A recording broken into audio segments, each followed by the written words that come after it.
सम्राट झा सर को, जिन्होंने हमें इनवाइट किया और हमारी स्कीम के बारे में मैं आपको विस्तृत रूप से बताऊंगा। KVIC संक्षिप्त परिचय। खादी और ग्राम उद्योग आयोग। खादी शब्द सुनते ही अपने महात्मा बापू को याद आता है। सन 1918 ईस्वी में जब स्वदेशी आंदोलन को सशक्त बनाने के लिए गांधी जी ने खादी का इस्तेमाल करने के साथ साथ खादी वस्त्र बनाने पे जोर दिया था और आयात हुए जो भी वस्त्र थे, जो भी सामान था, उसका पूर्णतः बहिष्कार करने के लिए आह्वान किया था। तो KVIC खादी और ग्राम उद्योग आयोग का जो फाउंडेशन है, जो स्टार्टिंग से है, उसका एक विस्तृत संक्षिप्त परिचय मैं देना चाहूँगा। सन 1925 ईस्वी में गांधी जी ने बनाया ऑल इंडिया स्पिनर्स एसोसिएशन। उसके बाद इसको और आगे बढ़ाते हुए 1934 में अखिल भारतीय ग्राम उद्योग संघ का गठन किया गया। उसके बाद ग्रामीण उद्योगों के लिए सर्वोच्च राष्ट्रीय स्तर की संस्था की आवश्यकता महसूस की गई, जो प्रथम पंचवर्षीय योजना में उसको सम्मिलित किया गया और 1953 ईस्वी में अखिल भारतीय खादी एवं ग्राम उद्योग बोर्ड का गठन किया गया और 1956 में लास्टली KVIC का गठन संसद के अधिनियम के तहत किया, जो कि 1956 के क्रमांक 61 में से एक वैधानिक निकाय है जो KVIC है। ये एक संक्षिप्त परिचय हुआ KVIC के बारे में। खादी और ग्राम उद्योग आयोग संसद के अधिनियम द्वारा निर्मित वैधानिक निकाय है। ये अंडर मिनिस्ट्री ऑफ MSME के गाइडलाइंस पे काम करती है। तीसरा, ये जो खादी और ग्राम उद्योग है, ये गैर कृषि रोजगार सृजन का लक्ष्य है। गैर कृषि मतलब नॉन एग्रीकल्चर सेक्टर जो भी है, उसमें रोजगार को वो बढ़ावा देती है। उसमें कारीगरों, जो भी बुनकर है, उनको सपोर्ट करती है ऑल ओवर इंडिया। विभिन्न केंद्रीय क्षेत्र की योजनाओं के माध्यम से KVI कार्यक्रम का इम्प्लीमेंटेशन का भी समर्थन करती है। जो भी केंद्रीय क्षेत्र के जो भी योजनाएं हैं, उसको खादी और ग्राम उद्योग आयोग सपोर्ट करती है, इम्प्लीमेंट करने में मदद करती है। खादी और ग्राम उद्योग आयोग का जो ऑब्जेक्टिव्स है, जो सामाजिक उद्देश्य है, वो आजीविका एवं रोजगार को बढ़ावा देना। चाहे वो ग्राम उद्योग हो या खादी से रिलेटेड कोई भी काम हो, उसको रोजगार सृजन करने में काफ़ी मदद देता है और लोगों को आजीविका के लिए बढ़ावा देता है। दूसरा, आर्थिक उद्देश्य कारीगरों द्वारा बिक्री योग्य वस्तुएं बनाना। ये टाइम बाय टाइम जो भी विपणन संबंधित काम है, जो भी ऑनलाइन है या कुछ भी है, धीरे धीरे करके ये कैसे जो हमारे बुनकर है, जो हमारे कारीगर है, कैसे एक सेलेबल गुड्स बनाएंगे, उसके लिए टेक्नोलॉजी अपग्रेडेशन का भी काम करती है। नई स्कीम के द्वारा इसको सपोर्ट करती है, जो एक कॉम्पिटिटिव मार्केट में जो सारा जो सामान है और आराम से बिक पाए, एक्सपोर्ट भी हो पाए। व्यापक उद्देश्य का मेन कारण है एक मजबूत ग्रामीण सामुदायिक भावना का निर्माण करना। जो सेल्फ ऑफ बिलोंगिंगनेस जो होता है ग्रामीण परिवेश में, जो रोजगार के जो अपार संभावनाएं हैं, उसको सपोर्ट करने के लिए एक जो सेंस ऑफ बिलोंगिंगनेस ग्रामीण क्षेत्रों के लिए, पूरे भारतवर्ष के लिए इसको सपोर्ट करता है। तो मेनली जो खादी और ग्राम उद्योग का जो फंक्शन है, ग्रामीण क्षेत्र में KVI मतलब खादी और ग्राम उद्योग उत्पाद को स्थापना और विकास की योजना बनाना, प्रचार करना एंड इनके इकाइयों को कच्चे माल, जैसे हमारा खादी है, खादी को पूनी जो आपूर्ति होती है, वो हमारे एक ब्रांच के द्वारा ही होती है। बिहार में भी हाजीपुर में ही है हमारा CSP, जहाँ से पूनी पूर्वोत्तर राज्यों में सप्लाई की जाती है। CFC का भी हमारे द्वारा होता है, कॉमन फैसिलिटी सेंटर, जहां कारीगर बुनकर आके काम करके वो अपने उत्पाद तैयार करते हैं। बिहार राज्य में खादी और ग्राम उद्योग आयोग पटना के कार्यालय, पहला कार्यालय तो हमारा स्टेट ऑफिस है जहां से मैं आया हूं, राज्य कार्यालय खादी और ग्राम उद्योग आयोग पटना। उसके बाद हमारा एक MDTC ट्रेनिंग सेंटर है, डॉक्टर राजेंद्र प्रसाद बहुउद्देशीय प्रशिक्षण केंद्र, खादी और ग्राम उद्योग आयोग पटना। फिर हमारा खादी ग्राम उद्योग भवन मॉडल कॉम्प्लेक्स में एक शोरूम है, जहां खादी और ग्राम उद्योग से रिलेटेड सारे सारी वस्तुएं बेची जाती हैं, उसको प्रमोशन किया जाता है। उसके बाद है केंद्रीय पुनी सहित हाजीपुर वैशाली। जैसा कि मैंने अभी आपको बताया कि सीएसपी हाजीपुर से पुनी जो हमारा प्रोडक्शन होता है पूर्वोत्तर राज्यों में भेजी जाती है, बेची जाती है। राज्य कार्यालय खादी और ग्राम उद्योग आयोग पटना के द्वारा जो राज्य खादी और ग्राम उद्योग आयोग जो मेनली 2 घटक है, खादी विकास योजना और ग्राम उद्योग विकास योजना। एमडीटीसी ट्रेनिंग में हमारा कंटिन्यूस ट्रेनिंग चलता है, जिसमें ये डिफरेंट टाइप ऑफ ट्रेनिंग्स है। सोलर चक्का 1 मंथ का, वीविंग, स्पिनिंग, फिर चरखा mechanic, sanitary pad, computer application, cutting, tailoring, PMVG, PDP, EAP, digital and social media marketing के बारे में भी बताया जाता है, जो कि 1 वीक का ट्रेनिंग प्रोग्राम होता है। डिटर्जेंट पाउडर मेकिंग 1 वीक का होता है, जो अंडर ग्राम उद्योग के अंतर्गत आता है। Agarbatti making, phenyl, candle making, bee keeping, bakery, papad and mushroom, ये सब ग्राम उद्योग से रिलेटेड जो भी उत्पाद हैं उनकी बनाने की ट्रेनिंग हमारे एमडीटीसी ट्रेनिंग सेंटर में दिया जाता है ऑफलाइन। खादी और ग्राम उद्योग भवन मौर्य कॉम्प्लेक्स में जो है, जैसा कि मैंने बताया आपको, खादी और ग्राम उद्योग आयोग के जितने भी वस्त्र हैं, चाहे वो पीएमवीजीपी यूनिट्स हो या खादी की संस्थाएं हो, वो अपना उत्पाद वहाँ पे जाके बेच सकती है। ऐसी हमारे ऑल ओवर इंडिया में 700 से ज़्यादा स्टोर्स हैं, उसके माध्यम से भी उत्पाद बेचा जाता है और उनका उत्पाद का प्रमोशन, ब्रांडिंग वगैरह होता है वहाँ पे। केंद्रीय पुनी सहित हाजीपुर, जैसा कि मैंने बताया, पूर्वी राज्य के खादी संस्थाओं को पुनी आपूर्ति जो होती है, जो कॉटन्स होते हैं, वो उसका जो यहीं से सप्लाई होता है पूर्वी राज्य, जो पिछले वर्ष काफ़ी अच्छा हमारा जो टारगेट है उसे पूरा किया गया। खादी ग्राम उद्योग विकास योजना के उद्देश्य, मेनली जो उद्देश्य है, जो ऑब्जेक्टिव है, खादी कारीगरों की उत्पादकता और मजदूरी बढ़ाना और आजीविका सुरक्षित करना, जैसा कि गांधी जी का ड्रीम था, self reliant and self employment. Khadi उत्पादन के लिए बुनियादी ढांचे में सुधार, जितने भी ओल्ड इंस्टीट्यूशंस है खादी के एआईज है, उसको बुनियादी जो बेसिक नेसेसिटीज है उसको सही करने के लिए भी हमारे पास खादी में स्कीम्स हैं। खादी उत्पादन और बिक्री में रोजगार की वृद्धि, खादी उत्पादन में तो वृद्धि है, इसके बाद रोजगार के लिए भी हमारे पास एक स्कीम है जो आगे मैं बताऊंगा अभी आपको। ग्राम उद्योग विकास एवं ग्रामीण कारीगरों की संख्या में, जैसा कि खादी जो प्रोडक्शन से अभी थोड़ा बहुत कम होता जा रहा है, मगर इसको हमारे स्कीम्स के माध्यम से इसको जो रोजगार है, कारीगरों की संख्या है, उसमें रेगुलर ट्रेनिंग प्रोग्राम के थ्रू इसकी बढ़ोतरी की जा रही है।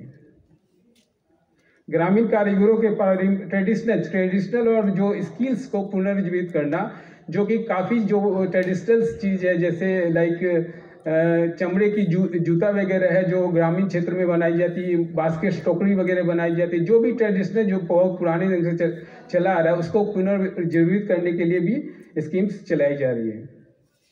बिक्री केंद्रों का नवीकरण एवं आधुनिकीकरण करना, बिक्री केंद्र जितने भी हमारे से जो खादी से रिलेटेड शोरूम से खादी भवन है, उसको रिनोवेशन किया जा रहा है, उसको अपग्रेड किया जा रहा है according to market. And marketing and export को बढ़ावा देने के लिए different type of exhibition fair की भी की जा रही है खादी ग्राम उद्योग आयोग द्वारा। खादी विकास योजना के जो मेन घटक है, इसका जो मेन ऑब्जेक्टिव था, खादी की बिक्री, रोजगार बढ़ाना और खादी कारीगरों की आजीविका को सुरक्षित करना है। जो स्कीम्स है, जैसे कि मैंने ये मुख्य घटक है MMDA, modify marketing development assistance. दूसरा है ब्याज सब्सिडी पात्रता प्रमाण पत्र योजना, इंटरेस्ट सब्सिडी एलिजिबिलिटी सर्टिफिकेट, जो कि खादी संस्थाओं को दिया जाता है। तीसरा है खादी कारीगरों के लिए वर्कशेड योजना, जो भी पुरानी जो भी खादी संस्थाएं हैं जिसका जो बिल्डिंग्स है वो मतलब सही हालत में नहीं है, उसके लिए भी हमारे पास एक स्कीम्स है जिसको कहते हैं वर्कशेड योजना। मौजूदा कमजोर खादी संस्थाओं को बुनियादी ढांचे के मजबूत करने और विपणन से रिलेटेड सहायता करने के लिए भी स्कीम्स हैं। रोजगार युक्त गांव, जैसा कि मैंने बोला कि खादी को बढ़ावा देने के लिए रोजगार युक्त गांव का एक मॉडल तैयार किया गया है खादी ग्राम उद्योग आयोग द्वारा। तीसरा है डिज़ाइन घर। डिज़ाइन घर मीन्स कि 5 हब्स टाइप से बनाया गया है with the help of NIFT। ये 5 जो हब होंगे जो बेसिकली जो मार्केट का जो डिमांड है, लाइक कलर, कैसा इन्वायरमेंट है, क्या चल रहा है, उस हिसाब को वो सजेस्ट करेंगे हमारी खादी संस्थाओं को, ताकि वो एक कम्पिटिटिव उत्पाद बना सके जो कि एक्सपोर्ट के लायक भी हो। अब पहला है MMDA।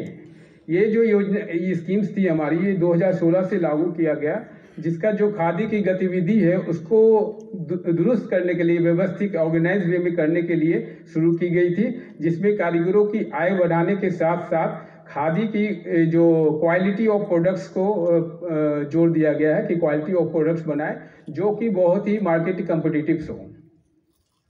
इस स्कीम के तहत जो वित्तीय सहायता दी जाती है, जो मुख्य उत्पादन होता है, कोई भी खादी संस्थाएं जो मुख्य उत्पादन कर रही है उसका 35% MDA के हकदार है। मगर ये जो 35% है, इसमें भी 60% एंड 40% का रेशियो है। जो 60% होगा उसमें जो यूटिलाइज होगा 40% वो प्रोडक्शन में होगा एंड 20% जो बिक्री में होगा। अपार्ट फ्रॉम जो 40% है, इसमें भी आपको जो खादी संस्थाएं हैं वो कार्यकर्ता आयन कारीगरों को उसमें डिस्ट्रीब्यूशन करेंगे 40%। जो टोटल जो मुख्य उत्पादन है का 35% मिलेगा, 60% they will use to for production and sales and remaining 40% they will use to कारीगर एंड कार्यकर्ता, जो खादी कार्यकर्ता है। इसकी जो भुगतान होती है DBT के माध्यम से होती है 2016 के ऑनवर्ड्स।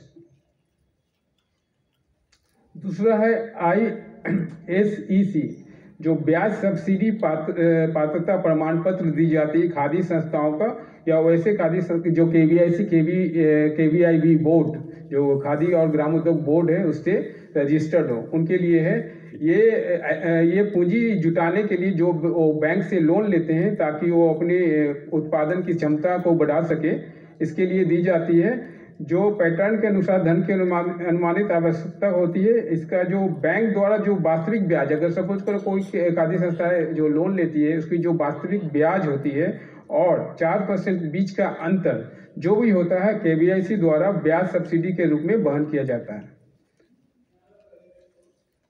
तीसरा है आपका खादी विकास योजना, खादी कारीगरों के लिए वर्क सीट योजना। जैसा कि मैंने बताया कि कई खादी संस्थाएं ऐसी हालत में पाई जाती है जिसका ना ही प्रॉपर टॉयलेट होता है, ना ही प्रॉपर बिल्डिंग होती है।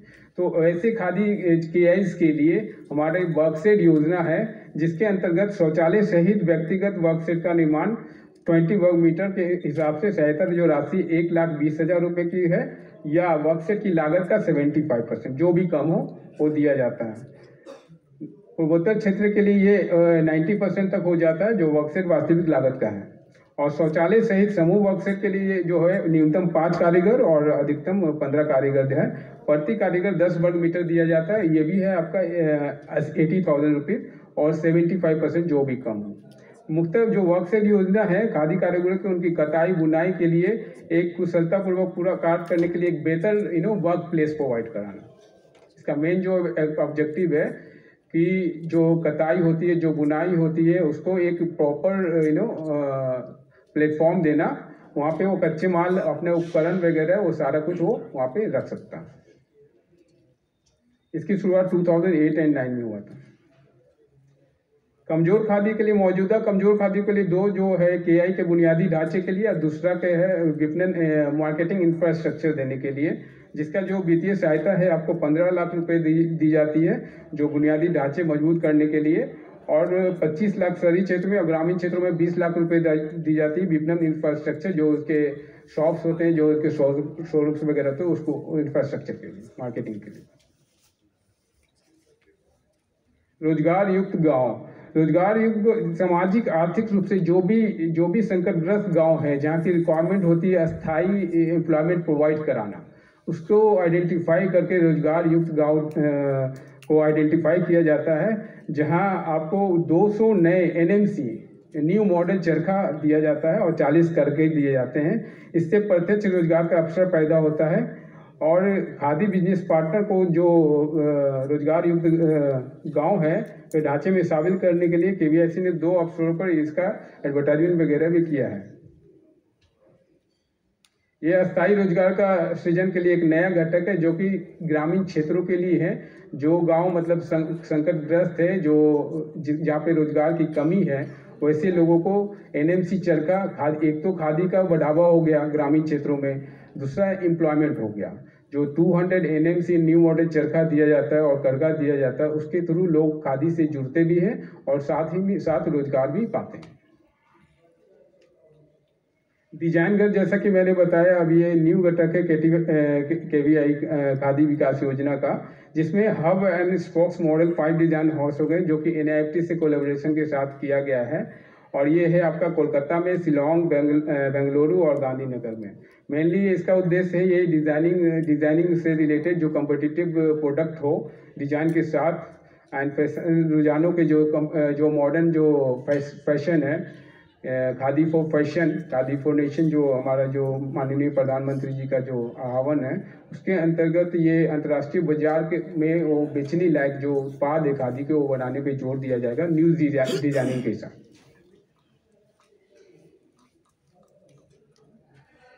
ग्राम उद्योग विकास योजना, ये दूसरा घटक है ग्राम उद्योग विकास योजना। ग्रामीण कारीगरों को जो ट्रेडिशनल है जो कौशल है उसको पुनर्जीवित करना इसका मेन उद्देश्य है। पारंपरिक विरासत और स्वदेशी कौशल की ताकत वाले ग्राम उद्योगों को उचित उन्नत कौशल प्रदान करना, जो स्किल्स है जो अपग्रेडेशन है उसके थ्रू आता है। जैसे लाइक मैं एग्जांपल दूं, अगर जो चाक था, पहले जो चाक था वो डंडा से वो घुमा घुमा के किया जाता था, लेकिन आजकल हमारे द्वारा जो इलेक्ट्रिक चाक का वितरण किया जा रहा था, लगातार हर एक साल की टारगेट आती है, बिहार में भी कई जगह डिस्ट्रीब्यूशन हो रहा है। इलेक्ट्रिक चाक की जो सुविधा होती है वो है आपको सोलर से भी चलता है, इलेक्ट्रिक से भी चलता है और बैटरी से भी चलता है। उससे उत्पादन क्षमता तो बढ़ती ही है, साथ में साथ जो मैन पावर जो कठिन परिश्रम लगता है उससे लोग बच जाते हैं। और वो नए डिजाइन से इलेक्ट्रिक है, वो ऑटोमेटिक चलता रहता है, वहाँ पे आराम से बैठ के जो भी हमारे कुम्हार भाई है वो नए उत्पाद बना सकते हैं। इसका बहुत ही कम दामों में डिस्ट्रीब्यूशन हमारे केवीआईसी के द्वारा किया जाता है। लेकिन अगरबत्ती का बात कर लें, ग्राम उद्योग में अगरबत्ती होती है। पहले जो पैडल ऑपरेटेड अगरबत्ती मशीन से काम होता था, जो कि अब ऑटोमेटिक हमारे द्वारा अभी भी डिस्ट्रीब्यूशन किया जा रहा है। आधुनिक टूल किट की बात की, जो आधुनिक टूल किट के वितरण के साथ साथ उन्नत कौशल, जैसा कि मैंने आपको अभी 2 एग्जाम्पल दिए, अगरबत्ती का और इलेक्ट्रिक चाक का, इसी से रिलेटेड कई टूल किट्स डिस्ट्रीब्यूशन किया जाता है। टूल किट्स डिस्ट्रीब्यूशन तो ठीक है, चलो उसने बांट दिया, बस उसका इसका ट्रेनिंग भी हम प्रोवाइड कराते हैं। ट्रेनिंग के बाद ही डिस्ट्रीब्यूशन होता है, चाहे वो इलेक्ट्रिक चाक का हो या ऑटोमेटिक अगरबत्ती मशीन का हो या प्लम्बिंग का हो। ग्रामीण कारीगरों के जीवन स्तरों में सुधार लाना इसका मेन ऑब्जेक्टिव है।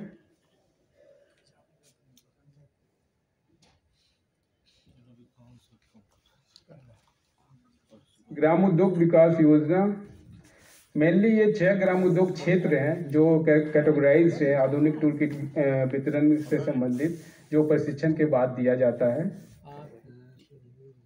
ये है वन आधारित उद्योग, फॉरेस्ट बेस्ड इंडस्ट्रीज, जो कि बी कीपिंग होती है, मधुमक्खी पालन उद्योग। इसमें 10 दिवसीय प्रशिक्षण के उपरांत प्रत्यक्ष लाभार्थी को 10 बी बॉक्स दिया जाता है तथा 1 सेट टूल किट का भी वितरण इसमें होता है ट्रेनिंग के बाद। दूसरा है एग्रीकल्चर बेस्ड ABFPI, कृषि आधारित एवं फूड प्रोसेसिंग जो इंडस्ट्रीज है। 5 दिवसीय प्रशिक्षण के उपरांत 2 लाभार्थियों के बीच 1 सेट तार गुरु बनाने संबंधित टूल किट का वितरण किया जाता है। मतलब कि ट्रेनिंग भी दिया जाता है, उसके बाद टूल किट का डिस्ट्रीब्यूशन भी किया जाता है। मिनरल बेस्ड इंडस्ट्रीज है, इसमें 10 दिवसीय प्रशिक्षण उपरांत के प्रत्येक लाभार्थी को एक विद्युत चाक, जो मैंने बताया इलेक्ट्रिक पोर्टेबल व्हील दिया जाता है ट्रेनिंग के बाद। अभी पहले तो पैडल वाला दिया जाता था, अभी ऑटोमेटिक आ गया, अभी ऑटोमेटिक दिया जा रहा है। एंड रसायन एवं बहुलक आधारित उद्योग एक दिवसीय प्रशिक्षण उपरांत लाभार्थियों को एक set leather footwear repairing tool kit का, जो कि अपग्रेडेड होती है टूल किट्स, वो दिया जाता है। एंड 10 दिवसीय प्रशिक्षण उपरांत प्रत्येक लाभार्थियों को एक सेट ऑटोमेटिक अगरबत्ती मशीन, जैसे कि मैंने वो भी दिया जाता है। ग्रामीण इंजीनियरिंग एंड नई प्रौद्योगिकी गारंटी के अनुसार 20 दिवसीय प्रशिक्षण उपरांत प्रत्येक लाभार्थी को एक set waste wood craft tool kit का वितरण, उसके बाद turn wood craft tool kit का वितरण, ये दोनों ही दिया जाता है। ये न्यू एडिशन से अभी ये न्यू एडिशन दिया गया है। इसका भी ट्रेनिंग के बाद इसके से रिलेटेड जो टर्न वुड क्राफ्ट है, लाइक हैंडीक्राफ्ट के कई लकड़ी के उत्पाद बनाए जाते हैं और वुड क्राफ्ट से रिलेटेड जो भी उत्पाद बनाए जाते हैं उसका ट्रेनिंग के साथ साथ टूल किट का वितरण ग्रामीण क्षेत्रों में या में किया जाता है। सेवा सर्विस इंडस्ट्री में भी हम लोगों का दिया जाता है, लाइक प्लम्बिंग का हो गया या इलेक्ट्रिशियन वगैरह के लिए भी ट्रेनिंग के बाद टूल किट वगैरह दिया जाता है। 15 दिवसीय प्रशिक्षण उपरांत प्रत्येक लाभार्थी को इलेक्ट्रिशियन कार्य का टूल किट भी दिया जाता है। Now the flagship scheme of MSME, the Prime Minister Employment Generation Program, प्रधानमंत्री रोजगार सृजन कार्यक्रम, जो कि कंटिन्यूअस एम्प्लॉयमेंट प्रोवाइड कराता है all over India, and it's a flagship scheme of MSME। And एक संक्षिप्त परिचय है। PMEGP जो 2008-9 में जो दो हमारी स्कीम चल रही थी, प्रधानमंत्री रोजगार योजना एंड ग्रामीण रोजगार सृजन कार्यक्रम, ये दो स्कीमों को जोड़ के PMEGP बनाया गया था। इसका जो गैर कृषि क्षेत्र के लिए दिया जाता है, जो स्वरोजगार माइक्रो जो सूक्ष्म उद्योग है, उसको इस्टेब्लिश करने के लिए ये एक क्रेडिट लिंक स्कीम है। और खादी और ग्राम उद्योग पूरे इंडिया में इसका नोडल एजेंसी है, एंड जो फील्ड में इम्प्लीमेंटेशन एजेंसी है, जो जिला उद्योग केंद्र के द्वारा भी होता है, KVIC के भी द्वारा होता है, एंड KVIB बोर्ड जो खादी और ग्राम उद्योग बोर्ड है उसको द्वारा भी होता है, क्वायर बोर्ड जो हमारा है उसके द्वारा, ये 4 इम्प्लीमेंट एजेंसीज जो कि ग्रामीण क्षेत्रों में भी और शहरी क्षेत्रों में भी, दोनों क्षेत्रों में ये आवेदन स्वीकार करते हैं और आवेदन को प्रोसेस कर सकते हैं।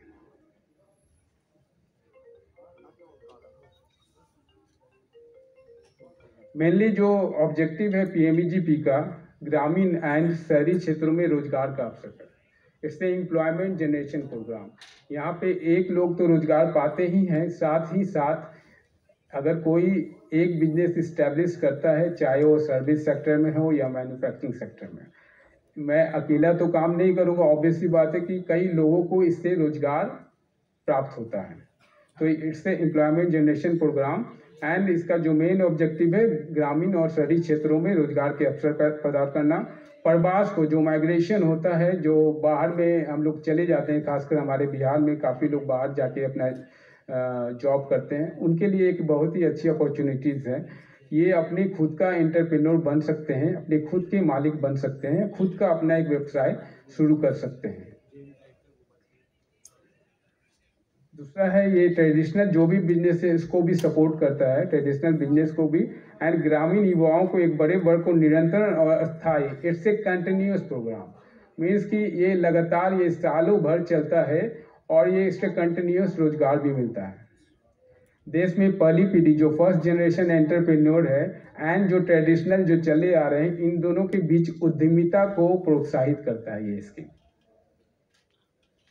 उद्यमी की मजदूरी जो अर्जन क्षमता को वृद्धि तो करता है, साथ साथ ग्रामीण और शहरी अर्थव्यवस्था में भी बहुत ही इम्पोर्टेंट रोल प्ले करता है। अब जो मेनली है ये इसकी जो एलिजिबिलिटी है, ये 18 वर्ष से अधिक आयु का कोई भी व्यक्ति, दो मैक्सिमम एज लिमिट नहीं है कुछ, एज पर PMEGP guidelines, no maximum age limit, but 18 years से अधिक होना चाहिए। दूसरा है कोई जो इनकम स्लैब नहीं है, कोई आय सीमा नहीं है।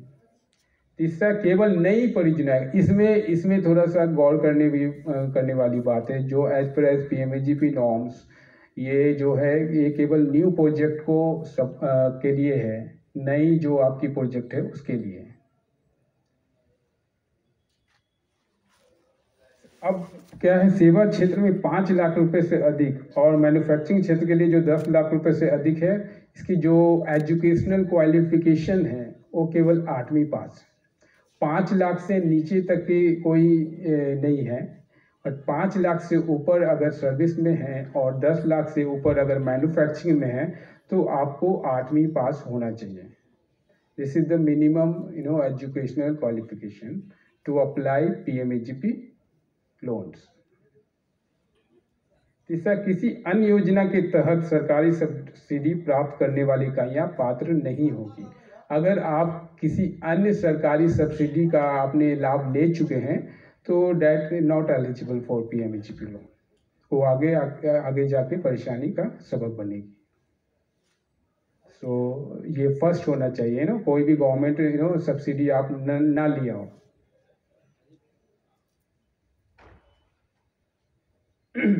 वित्तीय सहायता की बात है, अर्लियर जो पहले जो था वो जून 2020 से पहले जो मैन्युफैक्चरिंग के लिए था जो ओनली 25 लाख रुपीस था, बट जून 2022 के बाद ये जो 25 लाख का जो मैन्युफैक्चरिंग यूनिट है वो बढ़ के 50 लाख रुपए तक की हो गई।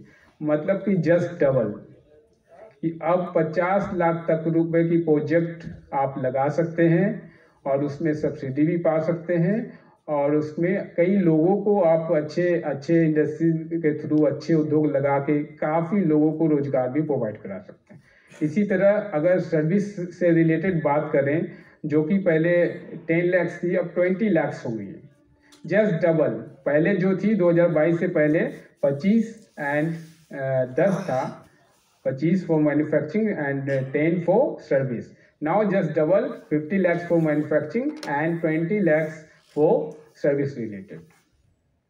हाँ, एक बात और, अब बोलता है कोई जो जैसे मैं हूँ, मैं सोच रहा हूँ कि मेरा कोई प्रोजेक्ट है जो 1 करोड़ रुपए तक का है, 50 लाख में मेरा क्या होगा। तो ऐसी स्थिति में भी आप अप्लाई तो कर सकते हैं, but you will get the subsidy amount up to 50 lakhs only. And आप अपने बैंक को जो प्रोजेक्ट बताओगे, अगर 1 करोड़ का वो पास करने के लिए रेडी है, सो नो एन इशू, कोई इशू नहीं है, वो कर सकते हैं, but you will get subsidy only 50 lakhs rupees. Bank कर सकता है, आपकी प्रोजेक्ट बड़ी है तो, बट सब्सिडी 50 lakhs पे ही आपको मिलेगी। अब बात करें कि जो सब्सिडी परसेंटेज जो मेन है वो कितना मिलेगा। सामान्य श्रेणी की बात करें, अगर वो बिलोंग करता है शहरी क्षेत्र में, जो नॉर्मल जनरल है, उसके लिए 15% की सब्सिडी दी जाती है शहरी क्षेत्रों में, एंड ग्रामीण क्षेत्रों में अगर वो बिलोंग करते हैं तो 25%, और इसका जो स्वयं ऑन कंट्रीब्यूशन जो होता है वो 10% ऑफ द प्रोजेक्ट होता है। दूसरा, विशेष जो स्पेशल कैटेगरीज है लाइक SC ST OBC हो गया, या महिला हो गया, पूर्व सैनिक, ट्रांसजेंडर, विकलांग, आकांक्षी जिले, जैसे नॉर्थ ईस्ट को ये बहुत ही ज़्यादा प्रिविलेज है, तो उन लोगों के लिए जो अंशदान है उसमें भी 5% है। एंड शहरी क्षेत्र अगर they belong to urban area then he will get subsidy amount of 25%।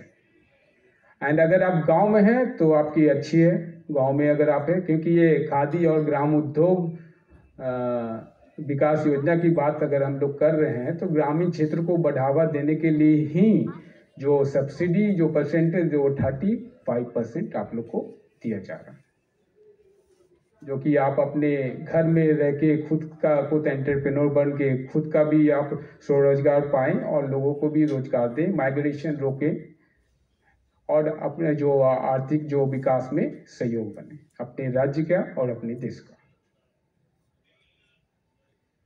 सबसे इम्पोर्टेंट बात, EDP जो प्रशिक्षण होता है ये 2 तरीका से होता है।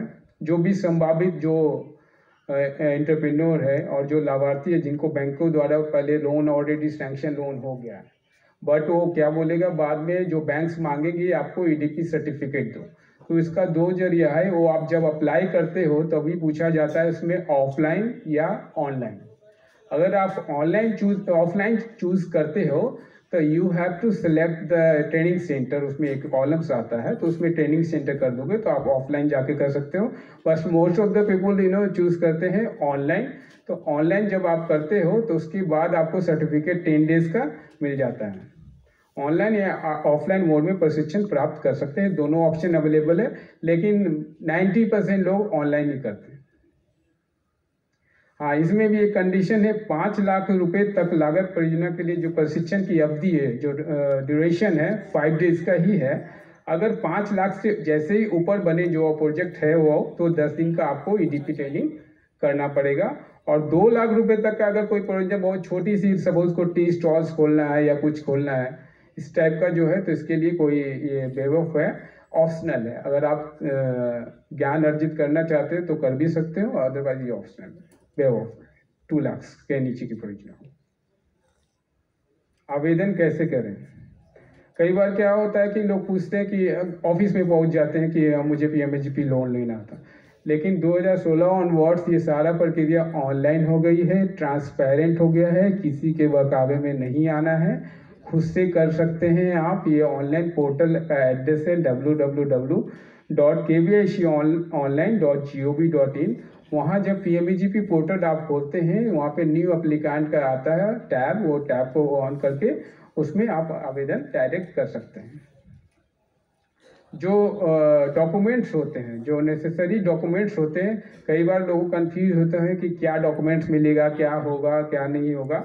वैसे तो सारी चीज़ें ऑनलाइन तो व्यवस्थित रूप में दी गई है हमारे पोर्टल पे, मगर फिर भी ये पासपोर्ट साइज फ़ोटो जो आप अपलोड करो, आधार कार्ड, जाति प्रमाण पत्र यदि लागू हो तो, विशेष श्रेणी प्रमाण पत्र जहाँ आवश्यक हो, ग्रामीण क्षेत्र प्रमाण पत्र, अगर आप रूरल एरिया में हैं तो ग्रामीण क्षेत्र का जो सर्टिफिकेट है मुखिया वगैरह से भी आप ले सकते हैं कि ये मुझे ये उत्पाद लगाने में कोई आपत्ति नहीं है, और इस जैसे गांव की जो आबादी है इतना है, वो लिख के दे देगा, चाहे वो जो भी अधिकारी है उसके संबंधित जिले का, तो उससे भी आप करा के दे सकते हैं, अपलोड कर सकते हैं।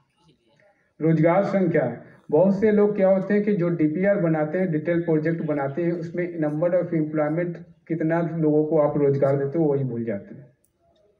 जो भी समस्या आपको बैंकों द्वारा की जाती है, बैंकों को भी हम लोग जाके बताते हैं कि आपने जैसे साइन कॉपी, आप सैंक्शन लेटर अपलोड नहीं किया, ईडीपी सर्टिफिकेट अपलोड नहीं किया, तो इस तरह से जो भी लाभार्थी होते हैं जो उनको परेशानी का ये सामना करना पड़ता है।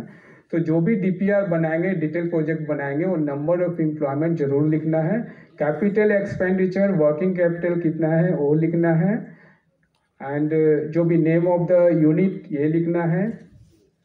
तो ये सारी चीज़ें जो डिटेल प्रोजेक्ट रिपोर्ट में जो एज पर एज गाइडलाइंस है वो सारा आपको बना के ही अपलोड करना है। सीए से ऑथराइज हो तो ज़्यादा बेटर है, ठीक है, बैंक तो मांगेगी, सीए से ऑथराइज। ईडीपी ट्रेनिंग कौशल विकास प्रशिक्षण प्रमाण पत्र जो कि बताया, सैंक्शन के बाद भी आप बैंक को प्रोवाइड कराते हो तो अपलोड किया जाता है। एंड कोई अन्य और कोई भी एडिशनल डॉक्यूमेंट अगर एज पर एज आप जो फॉर्म भरते हो उसमें आपको दिया जाता है। पीएमईजीपी आरईजीपी इकाइयों के उन्नयन के लिए दूसरा लोन। अब यही बात खत्म नहीं हो जाती, यही हम लोग आप लोग को छोड़ नहीं देंगे। अगर कोई एंटरप्रेन्योर काम स्टार्ट कर रहा है और वो बहुत ही अच्छे ढंग से कर रहा है, वही कोई दिक्कत नहीं है, वो पेमेंट्स भी बैंक को अच्छे से दे रहा है, अपनी मार्केटिंग भी कर रहा है, अपनी सेल भी कर रहा है, सीए से अगर वो बैलेंस शीट वगैरह बना रहा है तो सब कुछ ओके है, तो उसके लिए है सेकेंड लोन पीएमईजीपी 2। तो ये जो फर्स्ट क्राइटेरिया है वो एग्जिस्टिंग यूनिट को ही दिया जाएगा, PMEGP 2 for the extension of his business. Suppose करो अगरबत्ती बना रहा था पैडल वाला, अभी ऑटोमेटिक मशीन आ गया जी, कैसे करेंगे, फंड तो है नहीं उतना, तो ऐसे इकाइयों को जो एक्सटेंड करने के लिए आप पीएमईजीपी 2 का अप्लाई कर सकते हैं। इसमें क्या है कि सभी श्रेणियाँ, इसमें कोई ये नहीं है, 10% जो आपका है स्वयं का अंशदान, अगर और 15% जो है सब्सिडी दर होगा। इसमें जो है सरकार की सब्सिडी दर 1 करोड़ रुपए तक के लिए अप्लाई कर सकते हैं, for manufacturing and for service related 25 lakh rupees है।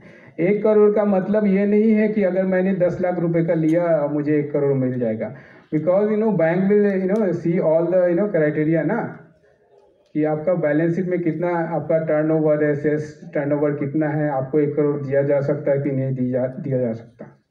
अप टू 1 करोड़ तक आप अप्लाई कर सकते हैं, जिसपे कि 15% की सब्सिडी दी जाती है सेकेंड लोन में। और सर्विस से रिलेटेड अगर सेकेंड लोन ले रहे हैं आप, तो उसके लिए 25 लाख रुपये।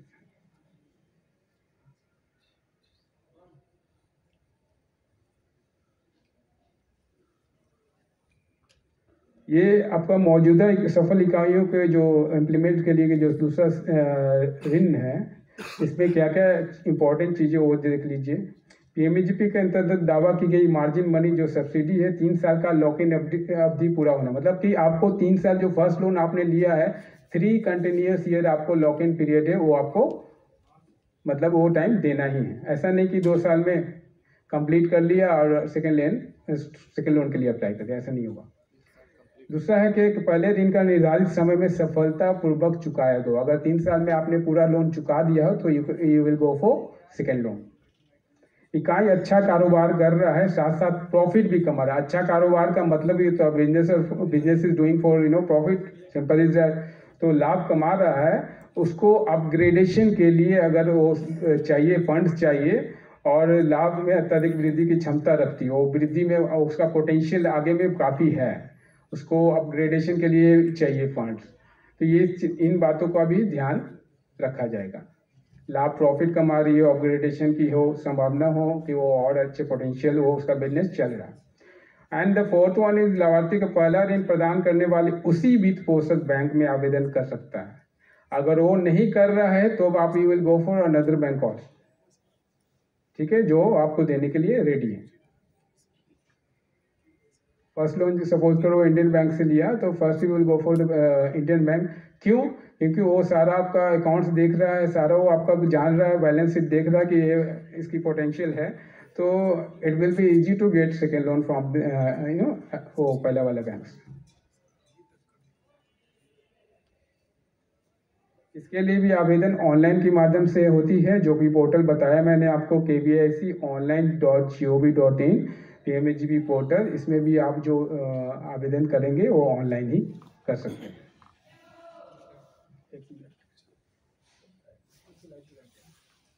आवश्यक दस्तावेज, इस पे इस पार्ट, ये इंपॉर्टेंट पार्ट है, very important point for second loan, ये थोड़ा सा ध्यान से देखिएगा।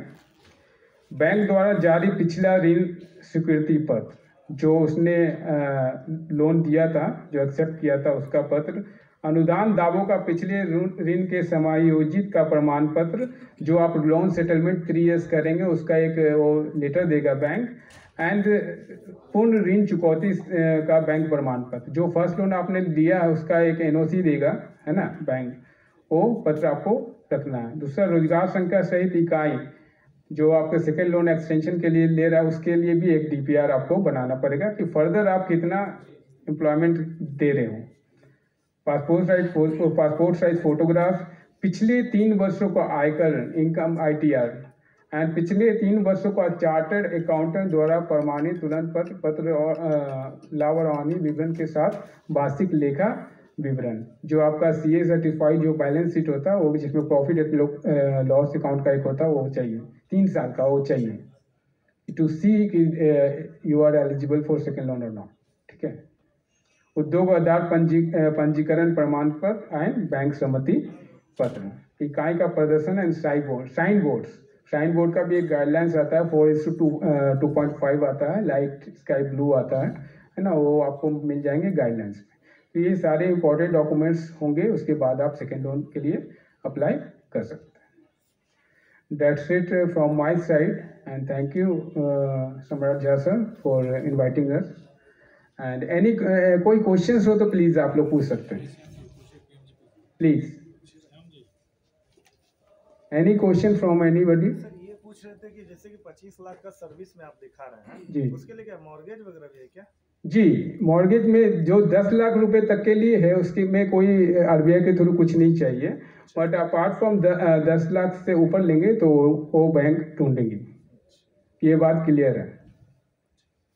Any other questions from any side?